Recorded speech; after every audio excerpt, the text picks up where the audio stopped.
여러분은 혹시 이전에도 그렇고 지금도 그렇고 연예인이나 또 스포츠 스타 가운데 한 명의 열렬한 팬이 되어본 적이 있으세요? 예, 예.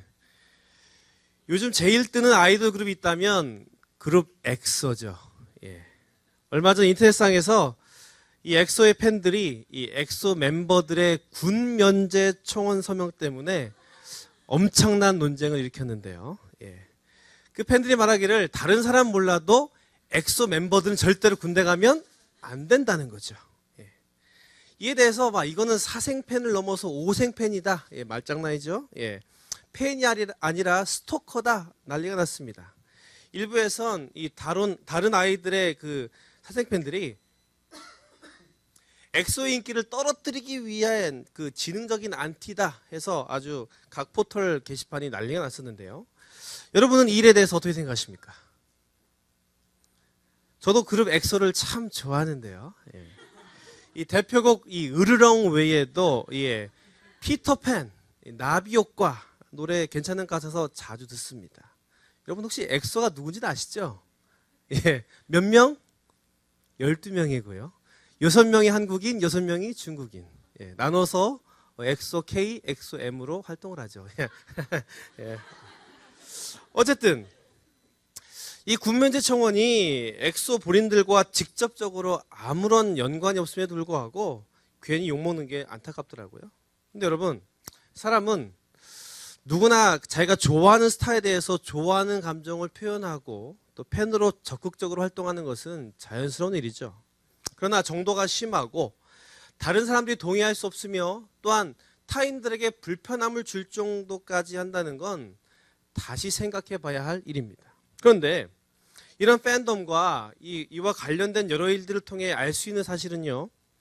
사람이라면 누구나 자신이 좋아하는 대상을 따르려고 하고 또 그 대상을 흉내내려고 항상 노력한다는 거죠. 좀 어려운 말로 말하면 이 단어는 흠모한다라고 말할 수 있습니다. 앞서 예를 든 것처럼 10대들은 그들의 아이들의 외모와 행동들을 그대로 흉내내려 하고 자기 자신과 동일시해서 그들을 위한 삶을 살려고 합니다. 그들은 자신들의 아이돌을 흠모하고 있죠. 아이돌을 좋아하는 건 뭔 얘기라고요? 예. 위대한 사업가, 예술가 등 여러분이 존경하고 저런 사람 좀 살아야겠다라는 롤 모델을 삼는 대상, 그리고 그렇게 그대로 따르려는 것 역시 여러분은 그 사람을 흠모하는 것입니다. 저는 이런 거 저런 거 아무것도 없이 그냥 그대로 사는데요? 라는 분, 그분들은 다른 사람에 대한 그런 적극적인 흠모는 없을지라도 표현되진 않지만 누구를 흠모해요? 자기 자신을 흠모하고 있는 거예요. 내가 최고니까, 또 나는 나니까. 그런데 우리 역시 크리스천으로서 예수님을 닮으려고 하는 이유가 역시 우리가 하나님이신 그분을 흠모해서라는 것이죠. 이처럼 사람들은 자기에게 영향을 크게 준 사람 혹은 가치관을 담는 대상을 삶 가운데 표현하고 나타냅니다. 즉 흠모하며 살아가죠. 그런데 이 흠모라는 단어를 살펴볼 때 이 흠모의 다른 이름이 경배라는 것입니다. 여러분은 누구를 흠모하고 계십니까? 또 누구를 경배하는 것을 삶으로 표현하고 계십니까? 본문에서 사도 바울은 자기 자신이 아닌 그리스도만이 흠모의 대상이며 하나님이신 예수님만이 경배되는 것이 삶으로 나타나야 됨을 빌립보 교인들과 또 우리들에게 가르쳐주고 있습니다. 바울이 편지로 이렇게 예수님을 삶 가운데 나타내야 함을 자신의 삶으로 보였고요. 이렇게 가르쳤는데, 왜냐하면 이것은 예수님의 이끄심과 승리를 통해서 우리가 그것들을 직접 경험할 수 있기 때문이라는 거예요. 왜 그런가 하니 그것은 예수님을 드러내는 것이 비록 사는 건 내가 사는 것이지만 누가 사는 거라고요? 그 안에 실제로 주님이 사는 삶을 사는 것이기에 내가 아닌 예수님의 생각, 모습, 결과가 나온다는 것이죠. 이 시간 본문을 통해서 우리가 그 삶의 비밀을 알기 원하고 그 알므로 우리 삶 가운데 예수님이 표현될 뿐만 아니라 주님께로부터 오는 이끄심의 승리가 있기를 주님의 이름으로 축원합니다. 바울은 먼저 본문에서 성도들에게 다시 한번 기뻐하라 라고 말하면서 이 기쁨이 우리가 그리스도를 나타내는 유일한 통로인 것을 얘기하고 있습니다. 이 기쁨이 이 빌립보서의 주제란 거를 여러 번 통해서 말씀드렸죠. 예. 이 기쁨을 통해서 이 빌립보서의 각 장을 정리하자면 바울은 1장에서 주님이 우리의 생명이시기에 기뻐해야 하고요. 2장에서는 주님이 우리의 복종의 모델이어서 기뻐해야 되고 3장에서는 주님이 우리의 삶의 목표여서 기뻐해야 되며 4장에서는 주님이 삶의 만족이어서 기뻐해야 함을 밝히고 있어요. 오늘 보면 3장에서도 바울은 새로운 내용을 이야기하면서 제일 앞에 기뻐하라고 얘기하고 있는 것인데 눈여겨볼 것은 이곳에서 기뻐하라는 말 앞에 주 안에서라는 말이 붙였다는 것이죠. 이 말은 여기에서 처음으로 묻는 말인데요. 이 말은 바울이 지금껏 어떤 결과로 기뻐해라 라고 했던 것과는 다르게 이제는 기쁨의 이유, 기쁨의 근거로 우리가 기뻐해야 함을 알리고 있는 거죠. 그 이유가 뭐라고요? 바로 예수님이라는 겁니다. 바울이 오늘 본문에서 이 예수님으로 인해 기뻐해야 하는 이유를 든 것은 그 어떤 이유보다 그 기쁨이 정확하고 바뀌지 않으며 영원하기 때문입니다. 여러분, 기쁨에는 세 가지의 기쁨이 있다고 해요. 먼저 첫 번째는 육체적인 기쁨이 있죠. 아프던 사람이 의술이나 약을 통해서 나았거나 배고팠던 사람이 음식을 먹고 포만감에 즐거워하는 것, 희열을 느끼는 거죠. 이 기쁨은 몸의 부족함과 필요가 채워져서 생기는 기쁨이에요. 한편 두 번째는 도덕적 기쁨인데요. 이 기쁨은 이 딱한 처지의 사람을 도왔거나 또 같이 있을 때 기쁨이 생긴 것을 말합니다. 마지막 세 번째는 영적인 기쁨인데요. 이 기쁨은 이 어떤 행동의 결과나 주위의 그런 상황에 관계없이 모든 것에서 기뻐하는 것입니다. 이 영적인 기쁨은 아주 특별한 권위와 권리가 있음을 알매 그것을 경험함에 기뻐하는 것입니다. 이 바울이 말하고자 하는 기쁨은 몇 번째일까요? 세 번째죠. 이 기쁨은 하루에도 여러 번 느끼지만 곧 사라질 기억도 안 나는 육체적인 기쁨도 아니요. 또 마음의 즐거움은 생기지만 그 이상 그 이하도 아닌 기쁨일 뿐 아니라 또 바뀌지 않는 또 영원한 그리고 확실한 기쁨이죠. 여기서 바뀌지 않는다는 것은 환경과 상황에 아무런 영향을 받지 않는 것을 의미합니다. 예수님의 존재가 예수님의 구원의 약속이 여러분 변합니까? 안 변하죠. 절대 변하지 않습니다. 변하는 것은 우리의 믿음일 뿐이지 처한 상황에 따라 수시로 바뀌는 게 우리일 뿐이지 하나님의 약속과 구원은 절대로 바뀌지 않습니다. 또 영원하다는 것은 무슨 뜻입니까? 유효기간이 없다는 것이죠. 이 예수님이 영원하신 분이듯이 그 약속도 영원하다는 거예요. 그런 이유로 이 기쁨도 어떻게 해야 된다고요? 영원할 수밖에 없습니다. 그리고 확실한 기쁨이라는 것은 무슨 의미입니까? 모호하지 않고 일정하다는 거죠. 제가 얼마 전에 점심으로 자장면을 먹었는데 먹고 나서 너무 기쁘더라고요. 왜? 맛있어서 기쁘고 배불러서 기쁘고 할렐루야. 그런데 이 기쁨을 가만히 따져볼 때 이 기쁨이 어디까지가 맛있어서인지 또 어느 정도가 배불러서인지 잘 모른다는 거죠. 또 황궁에서 시켜먹는 짜장면으로 기뻐하는 정도와 이 진짜루에서 온 짜장면으로 기뻐하는 정도가 달라요. 하지만 예수님으로 인한 기쁨은 정확하고 그 기쁨이 똑같다는 것입니다. 바울도 현재 이 감옥에서 고난을 받고 있지만 전혀 기뻐할 수 없는 환경에서도 실제로 이 기쁨을 누리고 있습니다. 단지 예수님 때문에. 여기 있는 여러분 역시 예수님이라는 단 하나의 이유로 기뻐하고 있음을 믿습니다. 그렇지 않으면 여러분이 여기에 앉으실 수가 없어요. 여러분 아무 생각 없이 예배 드리는 것 같죠? 근데 따지고 보면 예수님으로 인한 구원의 기쁨을 경험했기 때문에 오는 행동으로 부르는 찬양으로 고백의 기도로 여러분이 표현하고 있습니다. 예배하는 것 자체가 예수님에 대한 반응이고 우리에게 주신 약속에 대한 기쁨을 작든 크든 표현하는 것입니다. 굳이 이런 걸 따지지 않더라도 일요일에 지금 여러분이 교회 오는 것만으로도 우리가 크리스찬인 것을 다른 사람에게 나타내고 있잖아요. 여러분에게 이 기쁨이 가득하기를 축복합니다. 그리고 그 기쁨이 회복되기를 주님의 이름으로 축원합니다. 근데 혹시 여러분 중에 아닌데, 예, 다른 사람으로 인해서 다른 이유로 이곳에 오셨다고요? 괜찮습니다. 그 사람 때문에 왔다 해도, 어떤 일로 왔다고 해도 그 사람이 가진 기쁨, 그 일 가운데 있는 기쁨, 바로 예수님으로 인한 기쁨 때문에 여러분 역시 이곳에 온 것입니다. 이 시간 그분들에게도 예수님께로부터 오는 기쁨과 특별히 바뀌지 않고 영원하고 분명한 기쁨이 있기를 주님의 이름으로 축복합니다. 그런데 여러분, 이 기쁨이 오래 가나요? 그래서 문제가 일요일 하루 예배하는 몇 시간밖에 있고 그 이후의 시간은 그렇지 않다는 것이죠.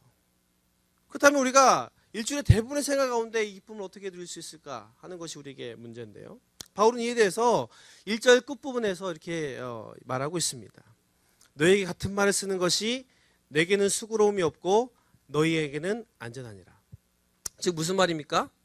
서로 안에 바울이 그 빌립보 성도들에게 얘기하듯이 같은 말을 계속해서 서로 해야 한다는 것입니다. 이것은 함께한 공동체 안에서 서로를 하나님의 말씀으로 격려하고 세워주고 그 말씀으로 위로한다는 의미입니다. 그 말씀을 서로 전하는 것이죠. 주님이 주신 완전한 이 기쁨과 같을 수는 없겠지만 그와 같이 변하지 않고 꾸준히 정확하게 우리가 서로에게 해야 한다는 말입니다. 관계가 달라졌다고, 또 위치가 바뀌었다고 바뀌지 않으면 물론이거니와 했다 말했다가 아니라 계속해서 해야 한다는 것입니다. 또 단지 의례적으로 걱정 마, 언젠간 좋아지겠지, 함께 기도하면 되지 라고 하는 애매모호한 말이 아니라 구체적으로 상황이 어떤지를 묻고 답하고 그럼으로써 정확히 알 뿐만 아니라 정확하게 그 사람을 위해서 하나님께 구함으로써 그 사람을 향한 그 하나님의 마음을 그대로 전달하는 것으로 우리가 해야 한다는 것입니다. 그리고 설사 잘 알지 못하더라도 하나님의 말씀으로 그들에게 다가가는 것이 중요하다는 말입니다. 이미 우리 안에는 이런 서로의 그 하나님의 말씀으로 격려하고 세워주며 위로한 것들이 많이 있고요, 잘 정착되어 있습니다. 제가 한 번은 한 자매에게 요즘 같은 셀에 있는 어떤 사람이 좀 어때요? 라고 물어봤는데 물어보기가 무섭게 기도 제목을 올린 그 카톡방을 확 보여주면서 그 친구가 상황이 이러이러해요 하는 걸 보고 깜짝 놀랐어요. 여러분도 아마 이 부분에서 저보다 더 전문가일 거라고 생각되는데, 이처럼 직접 만나서 위로하고 기도해 준다든지 전화로 안부를 물으며 마음을 함께 하든지 페이스북이나 카톡을 통해서 기도의 제목을 나누고 의견을 나누는 등 내가 가진 하나님의 은혜로 돕고 그 은혜를 나누며 서로를 통해 하나님의 살아계심을 경험하는 것, 그래서 다른 모임에서는 맛볼 수 없는 함께함의 기쁨, 하나님으로부터의 기쁨을 알게 하는 것, 이것이 우리의 매일 삶 가운데 주님으로 인한 기쁨을 가지게 하는 통로입니다. 여러분 한번 생각해 보세요. 아니 솔직히 하나님을 믿는다는 그 이유 하나만으로 같은 공동체에 있다는 사실 때문에 직업이 다르고 나이가 다르며 가정 상황과 여러 백그라운드가 다르지만 함께 마음을 모으고 기도와 격려를 받는다는 것 사실에 여러분 너무 신기하지 않습니까? 또 누군가를 위해서 나를 구체적으로 기도하고 있음에 신기하고 감사하지 않습니까? 놀라운 것은 이런 믿음의 교조를 통해서 우리가 주님께서 주신 은혜를 기억할 수 있게 될 뿐만 아니라 하나님께 더 함께 나아갈 수 있다는 거예요. 또한 그로 말미암아 주님 안에서 기뻐할 수 있습니다. 아무것도 변한 것이 없지만 주님 한 분만으로 기쁨을 가지고 나아갈 수 있습니다. 그리고 이 기쁨으로 말미암아 다른 사람들에게 예수님을 믿는다는 것이 어떤 것인지 다른 것인지를 나타낼 수 있습니다. 이것이 바로 하나님께서 바울을 통해 우리에게 주신 기쁨을 누리는 비밀입니다. 그러기에 우리도 바울처럼 자신을 희생하며 수고할 수 있고 그렇게 수고해야 합니다. 특별히 지난해부터 우리가 주빌라떼라는 이름으로 우리가 새로운 송구영신 예배를 드리는데요. 여러분 이 주빌라떼 자체가 기쁨의 컨셉이에요. 한 해 동안 인도하신 하나님께 그 감사하며 즐거워할 뿐 아니라 하나님이 다스릴 그 영원한 그 나라, 그때를 기대하며 기쁨으로 축제하고 말씀을 나누며 여러 정성으로 교제하는 것이죠. 더 나아가서 이 시기가 시기인 만큼 어떻게 해요? 새로운 한 해를 기대하며 주실, 인도하실 하나님의 약속을 함께 기대하는 것입니다. 특별히 올해는 작년과 완전히 다른 그 컨셉과 방법으로 진행이 됩니다. 이전의 방식을 생각하면 다쳐요. 그 즐거움과 그 기뻐함을 한번 기대하고 참석했으면 좋겠습니다. 한편 바울은 삼가할 것들을 우리에게 말함으로써 그 하지 않는 행동을 통해서 예수님을 나타내야 함을 우리가 알려주고 있는데요. 이 바울은 특별히 세 가지를 삼가라고 밝힙니다. 그것은 본문에서 개들, 행악자들, 그리고 몸을 상해하는 자들입니다. 여러분, 먼저 이 개들은 어떤 대상을 말하고 있을까요? 여기서 본문에서 말하는 개는 잘못된 바리새인들과 종교 지도자들을 얘기하고 있습니다.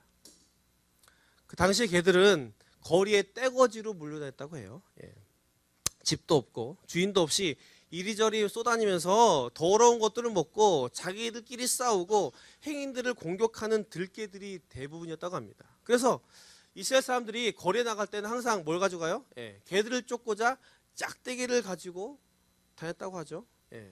우리가 개로 빗대어서 자주 얘기하잖아요, 그죠? 그들이 누구다? 말종이다. 욕하면 안 돼요. 성경에도 안 좋은 표현들이 개와 관련되어 있는데 이 바울은 이방인들을 개들이라고 말하는 이 율법주의 유대인들을 도리어 개들이라고 지칭함으로써 이 잘못된 가르침으로 거룩한 공동체를 더럽히는 자다라고 비판하고 있는 것입니다. 또 행악자들 역시 당시 부패한 종교의 지도자들을 가리키고 있습니다. 사실 그들은 하나님의 율법을 잘 지키던 사람이죠. 그러나 바울이 그들을 행악자라고 부른 것은 그들이요, 규칙에 따른 행위에 의지해서만 구원을 받으려 했기 때문이고요. 그리고 더 나아가서 자신들뿐만 아니라 다른 사람들까지 그 규칙을 강요하고 피해를 주었기 때문입니다. 그리고 마지막으로 몸을 상해하는 일은요, 어떻습니까? 하나님을 섬기기 위해서는 무조건 할례를 받아야 한다는 그 사람들을 따라 할례를 받는 일을 말합니다. 유대인들은 원래 할례를 함으로써 하나님과의 그 약속의 그런 부분들을 표를 삼았는데 그 사람들은 이제 세월이 흐르면서 할례라는 상징만을 중시하고 약속과 헌신을 무시했다는 거죠. 이 가운데 손할례당은 어떻게든 남자들에게 할례를 받게 한 데만 온 집중을 쏟았어요. 그래서 만날 때마다 너 예수 믿어? 믿다 가면 너 할례 했냐? 보고 잘리려고 했다는 것입니다. 그런데 이 세 부류는 공통된 특징이 있어요. 그것은 뭐냐면 필요 없는 규칙과 그 규칙을 강요해서 이 복음의 본질 그리고 구원에 대해서 잘못 가르친다는 것이고요. 그 결과 자신들의 행동들을 어떻게 해요? 자신들의 신분과 행동과 우월함을 나타내고 있다는 것입니다. 그래서 바울이 이후에 4절과 6절에서부터 4절에서 6절까지 뭐라고 얘기합니까? 자신이 이스라엘의 가장 충성스러운 집하고 수많은 외세 가운데 피가 섞이지 않은 순수 혈통일 뿐만 아니라 가말리엘이라는 최고의 학자로부터 교육을 받아서 당시의 교회를 핍박했었던 최고의 헌신을 한 그 누구보다도 월등한 이력이 있음을 일부러 이야기하고 그들에게 자랑하고 있습니다. 이 말은 너희들이 아무리 날고 긴다 해도 내 출신과 내가 해왔던 일에 비하면 아무것도 아니라는 말이죠. 그러나 바울이요, 남들은 그렇게 자랑하고 뽐내는 조건들을 자신의 출세에, 명성에, 또 삶에 유익이 되는 모든 것을 버렸다고 고백합니다. 누구 때문에? 바로 예수님 때문에요. 하나님이신 예수님이 이 높으신 지위를 버리고 이 땅에 오셨는데 사람이 제 아무리 최고의 조건을 갖다 한들 무엇을 자랑하며 못할 게 뭐냐는 거죠. 비교가 되겠냐면 마치 어떤 대그룹의 회장님이 특별하게 취직시켜줘서 회사에 다녔는데 그 회장님이 사무실 청소하고 쓰레기통 버리란다고 불평할 수 있냐는 거예요. 여러분 불평할 수 있습니까? 그 회장님은 손수 바닥에 껌을 긁어대고 화장실 청소하는데 아주 하찮은 일에 인류대학을 나왔던들 스펙이 좋든 족보가 좋든 그게 무슨 상관이냐는 것이죠. 그럼에도 일을 시켜주셨으면 어떻게 해야 돼요? 감사해야 한다는 거예요. 제가 블루라이트 오기 전에 공부하다가 거기에서 제가 직접 교제한 사람 중에 최고의 스펙을 가진 사람을 만났습니다. 그 친구는 하버드, 들어는 봤나 하버드 출신의 법을 전공한 사람, 변호사였어요. 여러분 제가요 TV에서만 보던 이 하버드 다닌 사람을 만났어요. 한동안 교제했어요. 할렐루야. 근데 그 청년이 나온 그 학교에 걸맞게 이 달라스에서 최고의 로펌에 들어갔습니다. 연봉도 무지하게 세고 안정과 명성으로 따지면 아주 훌륭한 직종이에요. 그런데 여러분 미국이 우리나라랑 달리 회사에 들어갈 때 공채라는 게 거의 없고요. 추천을 받아서 들어가는데 이 청년 역시 로펌의 그 임원이 추천을 해서 들어가게 되었습니다. 그런데 들어간 지도 얼마 안 되고 실제로 함께 일한 사람들에게 실력 검증도 받아야 되고 또 유색인종이고 그러다 보니 경계도 하고 무시도 하며 약간 덜 중요한 일을 시켰나 봐요. 여러분 당연한 거 아닙니까? 그런데 그 청년이 하는 말이 자기가 하버드 대학을 나왔는데 회사에서는 그런 대접을 전혀 못 받는 거죠. 일도 허드렛 일만 시키는 것 같고 아니 하나님께서 비전 주셔서 여기까지 오게 된 건 분명한데 도무지 모르겠다는 거죠. 너무 힘들다는 거죠. 그러면서 야 연봉을 제가 적게 받는 곳으로 가더라도 여기서는 못 있겠습니다 라고 해서 관뒀어요. 여러분 제가 나중에 어떤 집사님께 들었는데 그 회사가요 인류대를 나와도 그냥 들어간 데가 아니라는 거죠.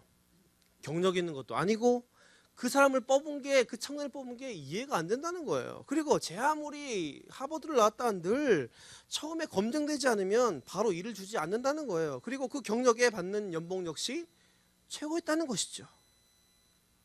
근데 그러다 나중에 제가 그 근처에 있는 이 난민들을 위한 학교에 한번 봉사를 갔는데 그곳에서 그 청년을 만났어요. 나름 난민들의 그 정착과 인권보호를 위해 법과 관련한 일로 자원봉사하고 있었는데 제가 아니 너 어떻게 된 거냐 라고 얘기하니까 일을 관두고 여기저기 알아봤는데 별로 신통찮다는 거죠. 그래서 괜히 나왔나 후회도 하고 그러다가 하나님께서 감사하게 그 주신 비전도 다시 좀 찾게 되어서 다른 곳으로 좀 준비하는 중에 경력에 도움이 될까 해서 이 자원봉사하는 일로 오게 되었다는 얘기였어요. 그런데 그 청년 하는 말이 이 법률 문제로 이 난민들의 법률 그 상담을 통해서 이런저런 관청을 다니는데 참 별것도 아닌 사람들이 괜한 트집 잡고 얕잡아보고 깔보면서 일도 잘 처리도 안 해준다는 것에 분노했다는 거예요. 내가 봤을 때는 대학도 안 나왔고 그 직원이 법에 대해서 잘 알지도 못하면서 그리고 공무원으로서 당연히 해야 할 일을 무슨 대단한 호의를 베푸는 양 뻐기고 그러는 모습에 너무나 황당했다는 거예요. 그러면서 그런 사람들의 모습에 예전에 더했던 자신들의 모습을 생각했다는 거죠. 그러면서 그런 모습을 보며 야 예수님이 하신 일에 대해서 너무 감사하게 되었고 겸손하게 되었노라고 고백하는 것이었어요. 사랑하는 여러분, 우리에게 주신 여러 조건들과 환경들은 우리의 유익을 위한 것이 아니라 하나님께서 우리를 통해 우리가 있는 곳에서 영향력을 펼치기 위해 주신 것입니다. 중요한 건 우리의 지위나 가진 이력이 아니라 또 정해진 규칙을 얼마나 지키느냐 마느냐보다 먼저 지금 내가 얼마나 예수님을 기억하며 내가 아닌 예수님을 우리의 삶 가운데 나타내느냐라는 것입니다. 더 풍성하면 풍성한 대로 주님께 감사함을 해야 하고 부족한 부분이면 부족한 대로 주님을 기억하며 또 기대하며 해야 한다는 거예요. 본문을 보니까 바울도 그 조건들을 해로 여겼다고 밝힙니다. 여기서 해는 손해죠. 즉 과거에 유익한 것들이 나에게 지금은 손해다라는 거예요. 이 말은 더 좋은 것을 발견해서 덜 좋은 것을 접어두었다는 것이 아니라 과거의 유익이라고 생각했던 것들이 하나님에게서부터 오는 은혜를 막음으로써 자신을 망하게 하는 것을 발견했기 때문에 그것들을 다 손해로 여긴다는 뜻입니다. 바울은 더 나아가서 이 유익과 특권들이 손해를 넘어서 뭐라고 해요? 배설물과 같다라고 얘기한다는 거예요. 이 배설물이 뭡니까? 말 그대로 먹은 음식이 몸 밖으로 나오는 것을 가리키죠.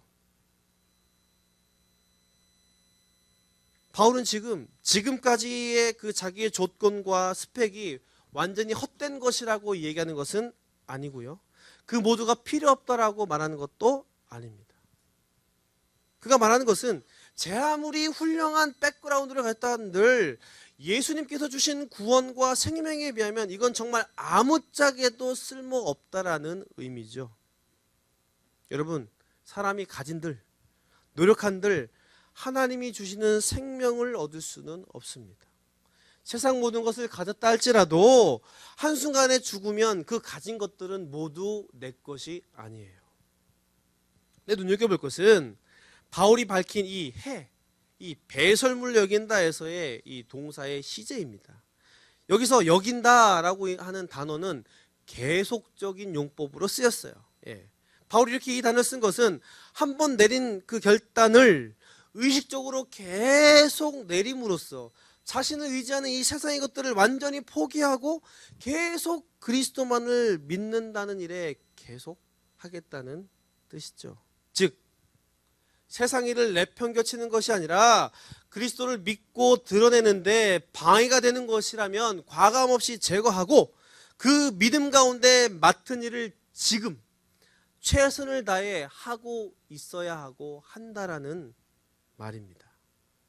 사랑하는 여러분, 내 자신의 스펙, 나의 백그라운드를 가지고 나를 볼 때, 또 세상의 기준, 남이 가진 것으로 보는 것으로 볼 땐 우리의 존재가 무가치하게 또 하찮게 여겨질 수밖에 없어요. 왜냐하면 그 기준은 갈수록 높아지고 끝이 없기 때문에요. 문제는 그 기준이 우리를 결국 이루지 못할 환영, 신기루로 우리의 모든 것을 쏟게 한다는 것입니다. 그러기에 나와 세상의 잣대가 아닌 바로 예수님을 통해 나를 바라는 것이 가장 중요합니다. 하나님께서 우리를 지으셨기 때문에 그 아들 예수 그리스도 구원해 주시는 그 주님의 그 프리즘으로 나를 바라볼 때 가장 나다울 수 있고, 그럴 때 죽으심으로 우리에게 생명을 주신 예수 그리스도를 닮는 삶을 살 수 있습니다. 이 시간 내가 아닌 주님을 기억하고 그리스도를 통해 여러분 자신을 바라보게 되길 주님의 이름으로 축원합니다. 그리고 예수님을 통해 나를 바라봄으로써 우리 삶에 있는 굳은 살과 쓸데없이 덕지덕지 붙은 이 살들을 제거함으로써 여러분을 향한 비전과 방향이 제대로 맞춰지고 그것들이 하나님 안에서 기쁨 가운데 진행되기를 주님의 이름으로 축원합니다. 말씀의 결론을 맺겠습니다. 저희 집이 지난주에 이사를 했습니다. 감사하게도 많은 어려움이 있었는데 은혜 중에 잘 마쳤어요. 그런데 제가 이사를 하면서 특별히 짐을 정리하면서 하나님께 주신 은혜와 그 기쁨에 대해서 다시 한번 생각하게 되는 아주 귀중한 시간을 가졌습니다. 저의 가정을 뒤돌아볼 때 최근 8년 동안 6번의 이사를 했어요. 그런데 이 6번의 이사를 하면서 수많은 책들과 물건들을 정리하고 버렸음에도 이번에도 또 버릴 많은 물건과 책들이 나오는 것이었어요. 그런데 그 책들과 물건, 한때는 정말 사고 싶어 했던 물건이었고 그렇게도 읽고 싶었던 책이었는데 이제는 별 쓸모가 없다는 거죠. 그냥 먼지만 묻힌 채 자리만 차지하고 있던 것이 수두룩했어요. 특별히 이번에 버린 책과 이 물건들을 보니까 저번 이사 때 이거 버릴까 말까를 고민했던 것들이 대부분이에요. 그런데 여지없이 이번 이사를 하면서 이제는 고민 없이 버려야 할 것들이었다는 것이죠. 그런데 저는 그것들을 버리고 이 재활용품 분리수거함에 넣으면서 시간이 지나고 환경이 바뀌면 우리에게 있던 그 가치 있던 것도 좋았던 것도 다 지나가고 쓸모가 없다는 것을 깨닫게 되었습니다. 그런데 그러면서 생각된 것이 그 물건들과 책과 가치와 비교할 때 절대로 변하지 않는 것이 바로 하나님께서 주신 진리요, 예수님을 통한 구원과 생명이라는 거예요. 저 개인만 보더라도 벌써 그 구원과 생명을 가진 지가 20년이나 흘렀는데 그 조언과 가치가 제 삶 가운데 여전해요. 저는 길을 좀 돌아오긴 했지만 너무 감사해서 여러분과 같은 직장인이 아닌 교회 일을 맡아서까지 하고 있습니다. 그 구원과 생명 주심에 감사하기에, 또 인도하심에, 앞으로의 약속을 믿기에, 무엇보다 주님과 주님의 주신 모든 것이 영원할 것이기에 지금까지 왔고 이렇게 예배 드리러 나왔어요. 근데 여러분도 그렇기 때문에 이곳에 있는 것이 아니겠습니까?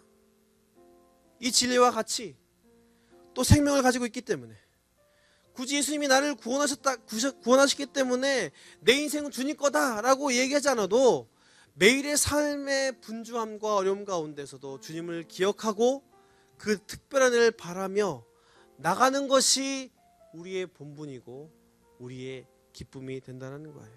그렇게 할 때 우리가 그 기쁨으로 버틸 수 있고 더욱 주님께 나아갈 수 있다는 것입니다. 특별히 무엇보다 우리가 기뻐해야 할 이유는 하나님께서 우리에게 명령하신 것이며 우리를 통해 우리가 가진 생명을, 예수님을, 그 기쁨을 다른 사람들에게 전달할 수 있기 때문입니다. 이것이 바로 예수 믿는 사람들의 특성입니다. 여러분, 고대에 그 궁궐 안에 왕이 있음을 알려주기 위해선 궁궐문에 깃발을 달았어요. 혹시 왕이 외부로 나가면 그 깃발은 내려왔어요. 깃발이 내려져 있으면 어떻게 해요? 왕이 궁궐 안에 없다는 뜻이죠. 이처럼 그리스도인에게 기쁨은 마치 깃발과 같다는 거예요. 그의 삶 속에 예수님이 계시는지 안 계시는지를 유일하게 신호해주는 그 깃발이 기쁨이라는 것입니다. 주님으로 인한 기쁨이 우리의 삶을 영적으로 또 실제적으로 풍성하게 이끌 것이며 그 기쁨으로 다른 사람들에게 역시 주님의 생명으로 이끄실 줄 믿습니다. 여러분, 여러분의 삶 가운데 특별히 함께하는 그런 부분 가운데 이 기쁨이 충만하기 원하고 이 기쁨이 표현되길 원하며 그 기쁨으로 말미암아 하나님이 역사하시는 여러분의 삶과 환경이 되시기를 주님의 이름으로 축원합니다.